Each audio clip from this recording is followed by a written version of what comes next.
What's up, y'all? It is Tasha. We are back with another episode of Married at First Sight, season 14. Tonight we are on episode 9. Do not forget to hit the subscribe button, thumbs up, and comment in the comment section below. And make sure y'all subscribing because y'all ran the numbers up on the video last week. I appreciate that. Make sure y'all remember to watch the ads as well too. Okay, just a little plug. But then y'all ran the numbers up on the video last week, but the math ain't mathing with the amount of views and the amount of subscribers. So if you're not already subscribed, take a pause for the cause. Subscribe right now. It's just one little click. And now we can move on, all right?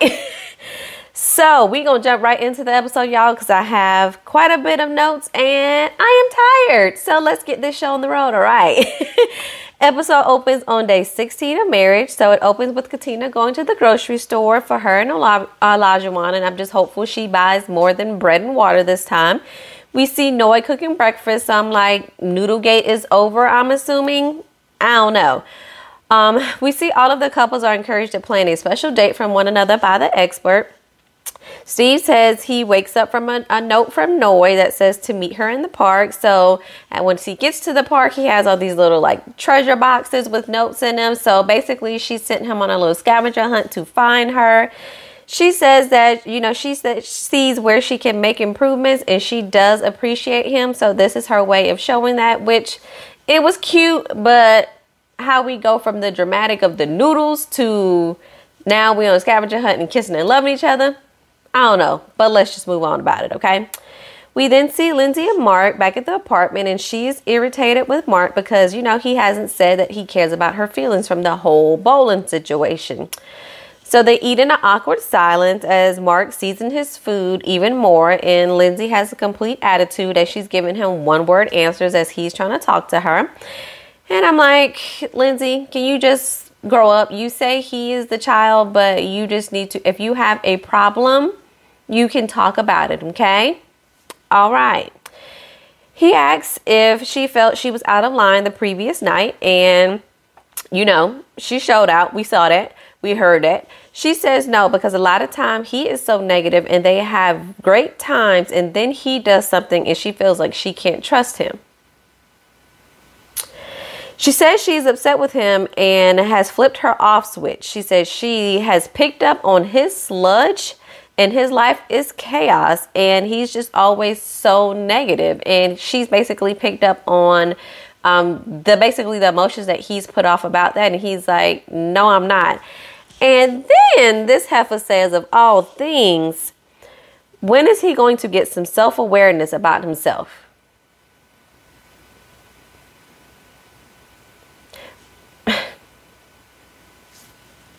All right, now that we're taking a pause for the cause, how are you saying somebody don't have self-awareness? Ma'am, if self-awareness was a person, it would not be you. You are not self-aware either. For you to call somebody else out about that, it is complete laughable, Liz. It is so laughable. She says she needs Mark to come to his senses to see how his behavior is affecting her because it's another person in this marriage. And again, do you hear yourself, Lindsay? How can you say things like this as if your behavior that you've done thus far, probably since wedding day, has not affected this man? But yet, I guess now it's supposed to matter because it's affecting your feelings and not his feelings? Make it make sense. The delusion, I just can't. She says she has put herself second and won't anymore and he's out of his league. She then continues to go on and say that she thought they were having a good time. And then basically what she's seeing now is camera Mark.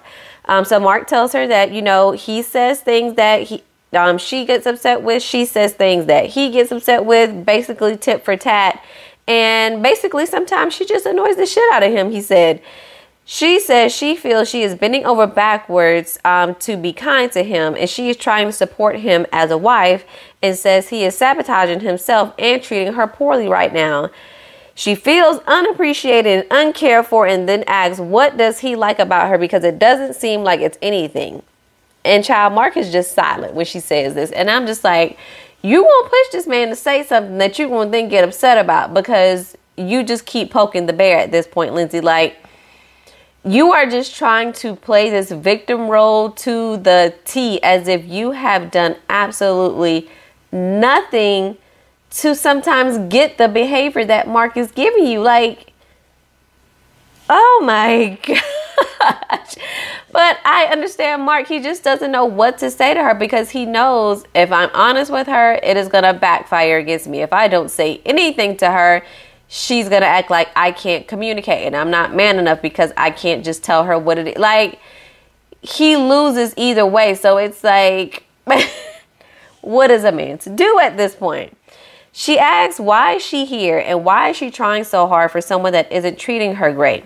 He tells her that he thinks she's a loving person inside. And she said, now that's a dig. That's a dig.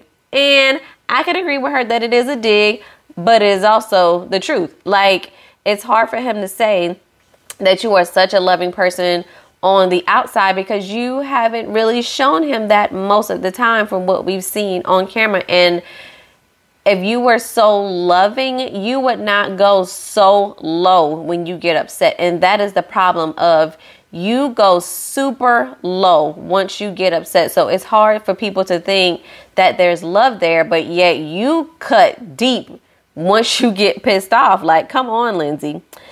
He says he thinks he has shown a lot of good things, and he's never said he doesn't like her, but they have difficulties with their personalities. Facts. He said their communication together has to improve to make it to, the next week and each new week after that.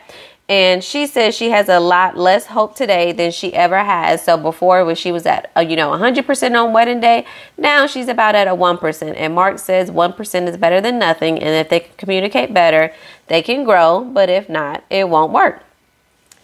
Jasmina and Michael go on a picnic with her little dog that he has set up to get to know her more and to get to know the dog better. He comes with a little basket of gifts, and she's like, ooh, he's gotten me gifts. And all the gifts are for Mr. Feeney, which is her dog. But she ends up loving it because, she's like, I love my dog. He's trying to really show her, because I know the dog is important to you. I'm trying to show you that, I'm here for you and the dog, since I know the dog is an important part of your life. It's so cute because he actually made the dog a little scarf earlier in the episode that said Dog Meets World. And if you are a 80s, maybe I'll give y'all 90s babies, who used to watch Boy Meets World. The principal was Mr. Feeney. That's her dog's name. So Dog Meets World. It was so cute.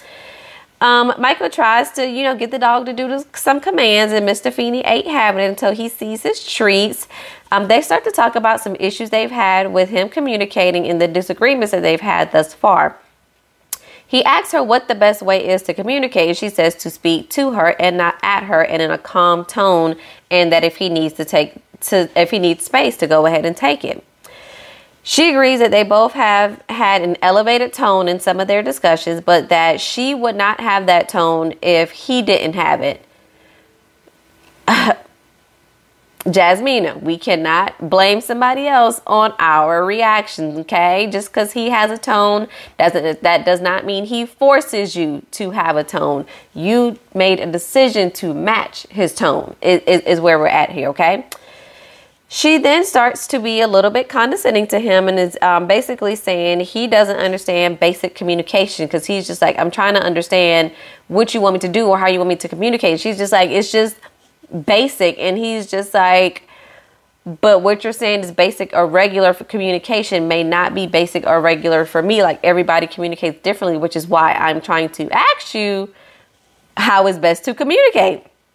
And I'm just like, how can you not see he's trying in this moment? As he's talking, we see a plane go fly by overhead. So his tone, in my opinion, elevates ever so slightly. And then she starts telling him that he's getting elevated. You need to calm down. And I'm like, you give me real Karen vibes right now, Jasmina, because this man has not raised his voice. So she says he is getting annoyed, and she wants them both to calm down just so that they can really, start to talk and be able to have future conversations without things kind of getting completely out of line. And I just don't understand how Jasmina continues to get so easily annoyed. But when someone else gets annoyed at her, she takes offense to it. Like, do you not see how this is annoying? And this is kind of a clear example of, I believe it was a few episodes ago when she said, or maybe on the honeymoon, when she was like, she took offense to his tone. And I said, it's hard for me to judge because we did not hear the conversation. And it seems like any elevation in tone, Jasmina gets annoyed by. And this scene gave us a little bit of an insight about that, of she just doesn't like anybody. She doesn't like any type of elevation or inflection in somebody's voice before she takes negatively to it, is kind of what I'm starting to gather from her. And I'm just like, that's not fair, because you truly came and kind of portrayed that his tone was just so disrespectful. And it's just like, is this the tone you were talking about, girl? Or was it worse than this? We don't know. But this is making us second guess what you're saying, because this wasn't no tone. But I mean, poor Michael, he just don't understand what to do at this point. So we see Katina and Olajuwon are home. She's in the kitchen cooking again. And she tells us, they had a little argument. And we see some footage of him yelling and saying things like, you're worried about things that don't affect me and I don't give a F about. And the things I'm asking you to do, you can't do. So pretty much another Rachel and Jose moment that we had last season. Here we go again. He asks her what his definition of a wife is. And all I can do is roll my eyes and say, Lord, here we go again. So she tells him, and it basically boils down to her work duties of cooking and cleaning is what the definition of a wife is. He says that at the end of the housewarming, he asked her about cleaning, and she wanted to clean half the floor, whatever that means. And he got annoyed and basically says, just as being an adult, you just clean. It's just what you have to do. So in that moment after the housewarming, he got aggravated by her. He told her to go ahead and go to bed. She did, and then he got further annoyed because she listened to him and went to bed, and he was left cleaning it up by himself. Like, don't say things we don't mean, Olajuwon. Don't tell me to go to bed and then get mad because I went to bed. Because if you tell me to go to bed, I'm going to go to bed. Get out of my face, Olajuwon. It's just, oh my God. But he was annoyed because he ends up cleaning the house by himself, and I'm like, woe is me. In a marriage, sometimes that happens, Olajuwon. Get over it. And I just couldn't believe really the stance he was taking and how he was so up in arms just about cleaning. Like, I don't know if this whole cleaning situation is just like him, or further confirmation for him of like, she's not wifey material. She ain't ready to be a wife. I don't know what it is, but it seemed like it was blown up a bit when we were just talking about cleaning. And Olajuwon thinks we must be living in the 50s of all a woman is supposed to do is cook and clean. This woman is working too. Okay. So if you want to live there, then you need to make enough money where she should not have to work, and you'll take care of all the bills and y'all can live comfortably without her having to work if all you want to do is cook and clean at home. Like, you can't have it both ways, sir. You can't have it both ways. It is now day 17 of marriage. Noi and Steve are ordering some food in, and so does Jasmina and Michael, because don't nobody feel like cooking, obviously. Over at Mark and Lindsay's place, we see him cooking some burgers for them, and then all the couples get a package from the experts with some deeper questions that they want them to ask each other so that they can, start to talk about these more deeper topics. Steve asks Noi if she's been in love before. She says she thinks once, and he says he's been in love several times, and he's had about 5 serious relationships, and he thinks he's been in love with all of them. She said she found that odd because he struggles to tell her his feelings. And again, I'm like, we are on day 17 of marriage, Noi. Chill out. He asks about how she knows when she's fallen in love or what it takes for her to fall in love. And she says, basically how the person shows up for her when she's having difficult moments. Steve says for him, it's more about feeling comfortable, really just addressing that emotion and that connection and having a strong enough connection to express his love. She asks if he feels it's too soon to talk about it. And he says he thinks they are getting more comfortable in their marriage and he is getting there. But, they've come a long way. But, he still doesn't seem to be there quite yet. And I feel like in a way she almost wants to pressure him to feel the same way she feels at the same time. Really how even at the honeymoon she was coming of, I think I might be starting to fall in love already. Like, girl, it was only like a weekend at that time. And now again, y'all are on day 17 and she's still continuing to feel some kind of way because he's like hasn't told her that he loves her. And it's been 2 weeks. Like, you just left the house 2 days ago mad over some pasta, and now you want him to just be spelling the L word out for you like every second. Like, I just can't with you, Noah. I can't. She says they've already made the biggest commitment of getting married, and Steve is kind of like, yeah, we've gotten married, but you know, now we got to do the work, because that's the important part. We then switch over to Katina and Olajuwon, and Katina asks, oh, what does it take for him to fall in love? And he says devotion, commitment, and loyalty. She says for her, someone who supports her, loyal, understanding, patient, and someone who is her best friend. She says there's potential for her to fall in love, but they still need to build the emotional connection. And basically, she still has her guard up. And I really don't blame her, because Olajuwon hasn't proven enough that she can be able to let her guard down. He says that basically, like, he hasn't seen any emotion from her. He hasn't really seen her cry. And he's like, that's just, you know, natural human emotion. So I do understand and can see that you still have your wall up. So she says that in a previous relationship, she used to cry, and he would say that she was weak for doing that. So then she kind of built herself up that she would only cry when she was in private, and she would not basically be that vulnerable to somebody again. And it just kind of made her numb, because she just really didn't want to do that in front of anyone again.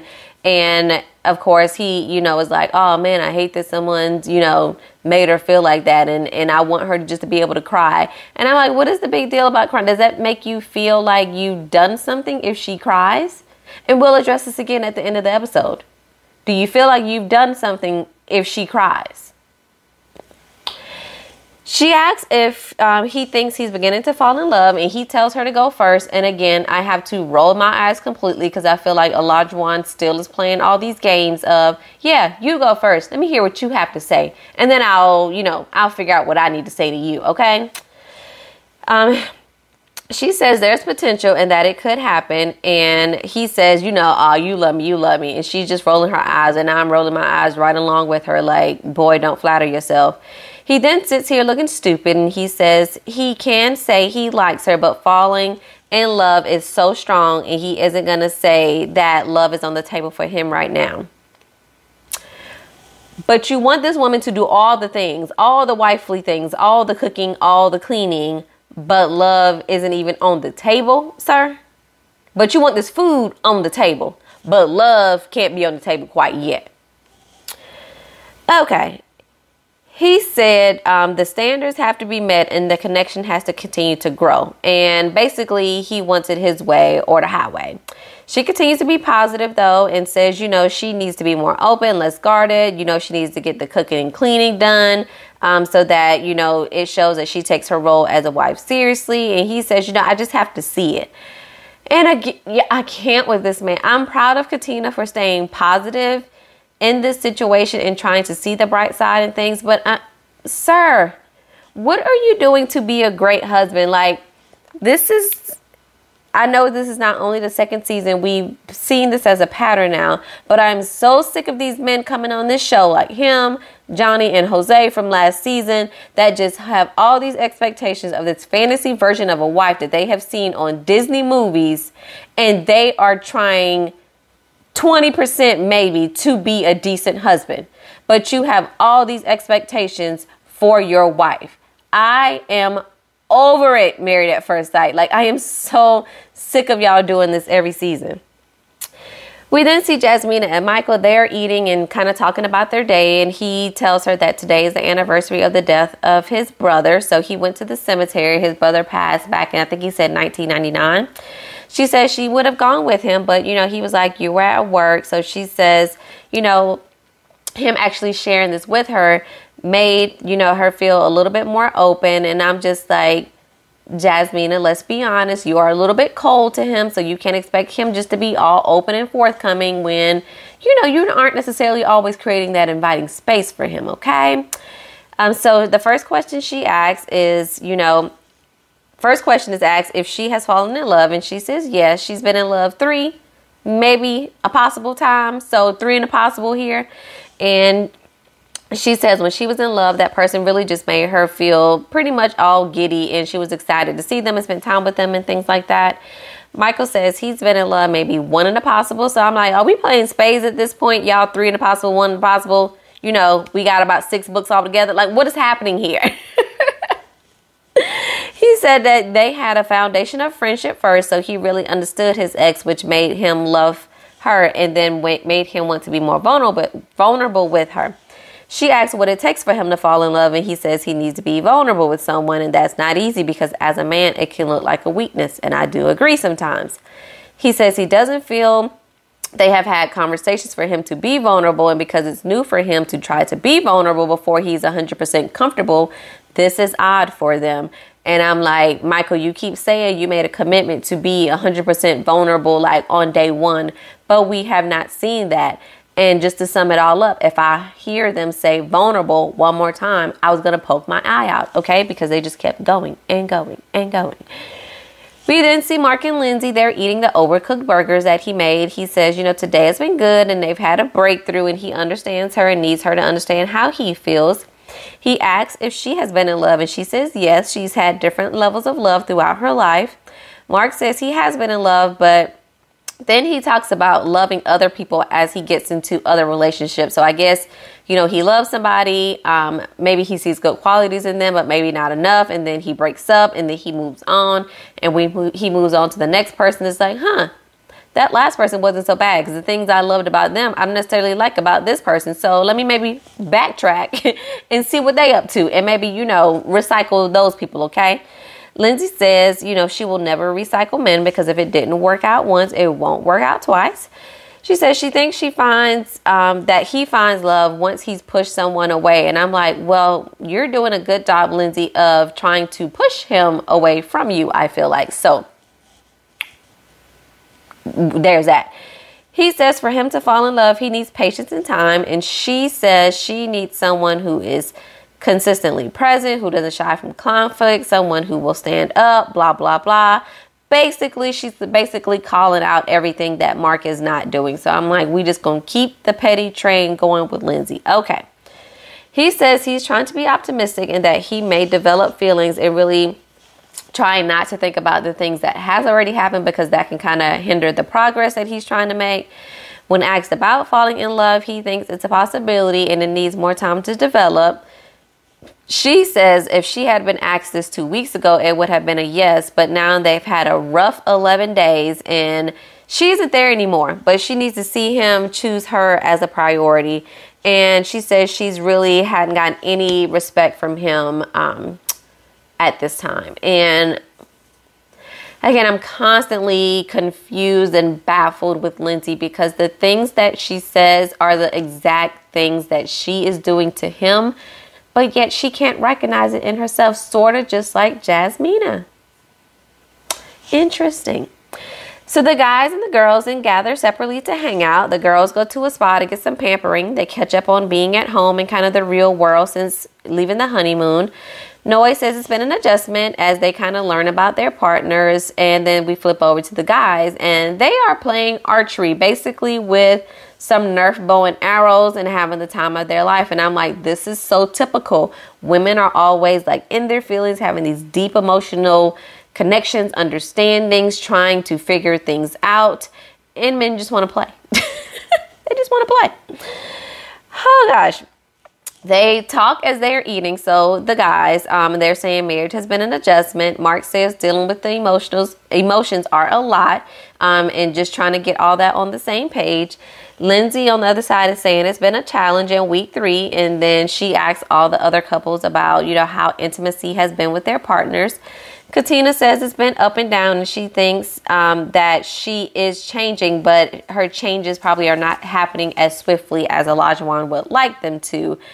Olajuwon is on the other side basically saying that this child has little to no life skills and really isn't putting in the effort and he really isn't, into babying her. And I'm like, excuse me, sir? I don't know who died and made Olajuwon king of all knowing women. Like, He gets on my nerves, y'all. He basically says he works overnights and sometimes during the day, and he's looking for his support. He says, you know, he can't just leave because they are married, but he would have left basically if they were dating, and he really hasn't seen any difference since Pastor Cal came to talk with them probably about a week or so ago. And I'm constantly thinking in my mind, it's been at this point, what, 17, 18, 20 days, somewhere up in there. So it's been about 3 weeks.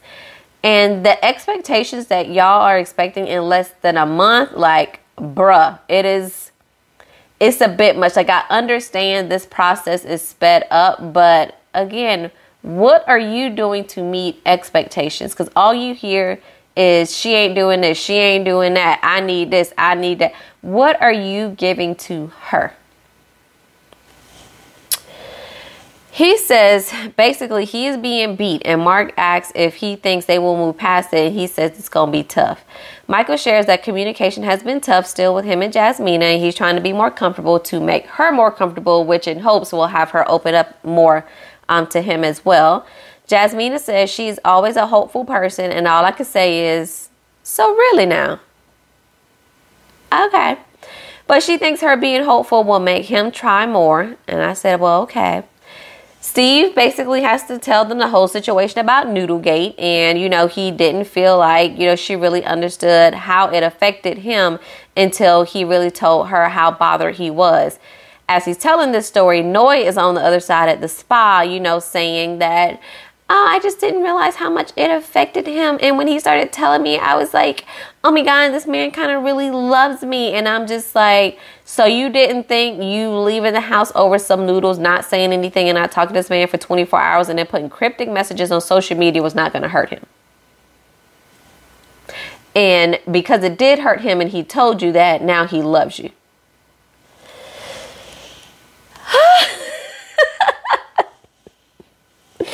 She says, of course, as he was talking and his voice kind of started cracking, that's what made her, you know, really feel like he loved her. And she's just really thankful that, you know, he didn't give up on her. And I'm like, so you're thankful he didn't keep that same energy that you gave to him when you walked out on him.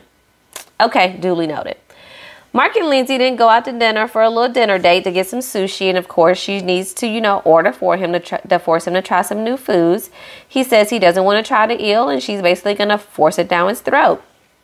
Mark struggles to pick up the sushi with the chopsticks, and, you know, he struggled a bit as if, you know, we eat with chopsticks every day. She has to say he's a little baby because he has to, you know, use his fork to assist him. And I'm like, here she goes, attacking his manhood once again. Mark thinks the food looks pretty, but it belongs back in the ocean. And I agree. Please give me my food cooked. I would appreciate it. He asks if this was a good choice for, you know, their dinner date. She says yes. He thanks her for coming into the marriage with everything and with the right intentions, even when some days are hard, and how, you know, she just keeps doing nice things for him. And I was like, so do you still feel this way after seeing the footage from last week and hearing the whole hot mic situation? Let us know, Mark.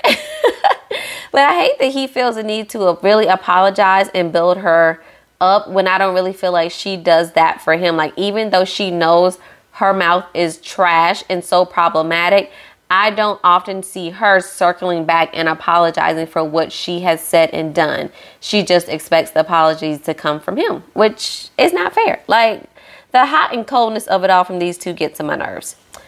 We then see Jasmina playing a little at-home date with her and Michael, and it's basically a little gym with her being the trainer since, of course, he's a trainer in real life. And she has these little different stations set up on things they need to work on in their relationship, like vulnerability and communication. They started communication with some leg bands, and child, Jasmina don't even know what to do with a leg band on. She don't know how to do no squats. She don't know how to do the little rope ladder thing. Like, some people just naturally blessed to be slim and they don't got to work at it, while others, we gain 5 pounds when we smell a cookie. You know, life just isn't fair. He says he probably wouldn't hire her to, you know, train him, but he appreciates the effort. They talk about his past and how it was for him growing up and all of the loss he's experienced. And then he kind of replays the day when his brother passed away. So he says he was about 6 or 7, and he remembers his brother worked at a fast food restaurant, I believe, and used to kind of bring them food at 3 o'clock in the morning. So they would stay up, and then he would bring it. They would come home and eat. So that night, they got a frantic knock at the door, and it was kind of around the same time. So they thought, it was just the brother coming. But it was actually his friend who was coming to tell them that the brother had gotten shot. And I really felt bad for him in this moment, because as he's telling this story, he is really struggling to talk and get through it, struggling to hold back his emotions as he's still trying to get the story out. It was rough for him. And I was happy in this moment to see Jasmina try to provide, console him in some way, shape, or form, as he was, having such difficulty talking about this. But he says that just every few years, after that, something has happened that has caused him to just deal with grief, and it really just changed who he was. He's learned to just put his emotions in the box and deal with them later instead of really coming kind of addressing things. So I'm happy that this was definitely a breakthrough for him to be a little bit more vulnerable with her, as he's been wanting and as she's been wanting, and for her to really be compassionate about what he was going through. So we then see they are on day 21 of marriage. Mark and Lindsay are headed out on their date to a fun park to go to a little batting cage and go-karts, because she remembered as she was helping him clean out his apartment. He had, all his baseball stuff from when he was a kid, so she knew he liked baseball. So, she took him here. Mark says he really has to just take Lindsay one day at a time, because that's healthy for him. If he looks too far in the future, things just kind of go downhill. They finish playing around. She says she wants to take things one day at a time as well, because she's only seen glimpses of the man that she wants. And I'm like, well, wonder what he's seen of the woman he wants. Okay. Steve and Noy, they're on a little picnic date on the beach, and she asks, if he likes being married, and he's like, yeah. And she shares that her favorite memory so far has been the waterfall adventure from the honeymoon, of course, the wedding. And then she says really seeing him every day has been one of the best parts as well, because she really enjoys seeing him and spending time with him. He says his favorite part so far has been the dancing at the wedding, when the fish bit his toe at the honeymoon. And then he ends up telling her that he loves her. Now, I ain't saying Steve no liar, because I truly don't think Steve would say something he does not mean. But I don't know if I believe it, because you wasn't feeling it during the honeymoon, which I know in TV time it's been a while, but real life it's only been 2 weeks. When y'all just talked about this 2-3 days ago in this same episode, you weren't ready, but now you love her. Okay. So we wrap up the episode with Katina and Olajuwon going on a date, which is a cooking date. Go figure. They have a chef teach them how to cook, because O tells us that she has been wanting salmon. Yes, salmon, not salmon. That's what Olajuwon told us. Yo, I'm sorry. This man is just so goofy. He gets on my nerves. And this scene solidified, I don't like him. He just constantly keeps talking about, her cooking. And I just continue to get annoyed, because he just acts like this is just so important, when you were being matched. You did not say this was a deal breaker or this was so important. Pastor Cal called you out on that, and you said that yourself. So now why are you making it like the world revolves around her knowing how to cook? This is crazy. So they eat the meal that they cooked, and O says that he thinks that she has worked on herself independently, as far as, not needing to go out to the club and stuff, but that doesn't mean she's ready to be a wife. He says she is still learning to be a wife, and there's a baseline of what he expects from a wife, and he isn't sure that she is there. Well, sir, she's never been a wife before. She's only been a wife for 21 days. You have never had a wife, nor have you never been a husband. So what makes you an expert on how a wife is supposed to behave or the things they're supposed to do? I'll wait. He says that during the housewarming, he was upset because she told her friends to pick up some things, as if that's a problem if she needs some assistance, or if her friend said if there's anything we can do on our way, and she said, yeah, pick up the chicken. What's the problem with them picking up the chicken? He says that she works from home and she didn't have to leave home to get things. And she really, of course, didn't have to decorate much because that's the things that she's saying. And he's like, I know you don't kind of, believe what you're saying right now. And I'm like, excuse me? But he talks about, where she is a woman. And again, talking about her need to, cook and clean. And basically saying she doesn't have basic adult skills. And he needs to know who he's married to and basically how quick of a learner she is. So he's basically doing all these things to attack her, who she is as a person, who she is as an adult, who she is as a woman, who she is as a wife for the past 3 weeks. Like, he is just essentially going in on her. And she says, I kind of need a break. Like, you can see it's starting to take a toll on her. And he just pretty much just keeps letting her have it. And again, what I noted earlier in the episode about him feeling some kind of way because some man made her cry, which then made her put her wall up to then only be able to cry when she's alone. Then for him to turn around and do this to her at the end of the episode of just bashing her essentially of all the things she can't, won't, shouldn't, everything that she ain't doing, he had to call out to then make her feel like shit so that she is here now breaking down in tears. So I'm like, well, you wanted her to show emotion and wanted her to cry, right? So I guess this is what you want and you got what you want, Olajuwon. Like, I cannot with this man. Like, now I feel like she feels so unsure and kind of defeated of herself of like, I know what I need to do and I'm trying to do it. And then I really want to put forth the effort of being and doing what this man wants me to do.